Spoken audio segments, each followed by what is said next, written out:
হাসিনার হেলিকপ্টারে তো আমরা স্বাস্থ্য ব্যবস্থাপনার যে পরিচালক ডিজি কিংবা সচিব তাদেরকে তো আমরা দেখি নাই, তাইলে তারা তো এখনো আছে। কয়জন সচিব পালিয়ে গেছে, কয়জন আমলা পালিয়ে গেছে, কয়জন ডিজি পালিয়ে গেছে, তারা কিন্তু এখনো সেই কাঠামোর মধ্যেই আসলে আছে।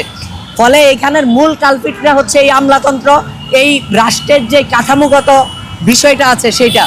ফলে আমরা মনে করি এই টোটাল স্বাস্থ্য ব্যবস্থা আসলে সংস্কার হওয়া দরকার। সেই দাবিতে আমরা এখানে অবস্থান কর্মসূচি পালন করছি। তো আমাদের সাথে যে অন্যায়গুলো হয়েছে, আমাদেরকে যেভাবে অপদস্থ করা হয়েছে, সেই জন্য নাগরিক সমাজ এবং যারা এই হামে আক্রান্ত হয়ে মারা গেছেন কিংবা হামে আক্রান্ত শিশুরা আছেন, তাদের অভিভাবকরা আমাদের সাথে ইতিমধ্যে যোগাযোগ করেছেন। বিভিন্ন রাজনৈতিক দল থেকে আমাদের সাথে যোগাযোগ করা হয়েছে এবং বিভিন্ন অধিকার কর্মীরা, কবি, সাহিত্যিক, শিল্পী, সাংবাদিক সমাজ আমাদের সাথে যোগাযোগ করেছেন।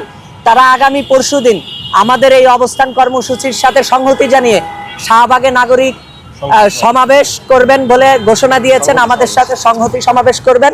ফলে আগামী পরশুদিন আমাদের স্বাস্থ্য ব্যবস্থা সংস্কার এবং হামে আক্রান্ত শিশুদের মৃত্যুর প্রতিবাদে আমাদের যেই অবস্থান কর্মসূচি, সেইটার সাথে আগামী পরশুদিন নাগরিক সমাজের পক্ষ থেকে সংহতি সমাবেশ হবে শাহবাগে।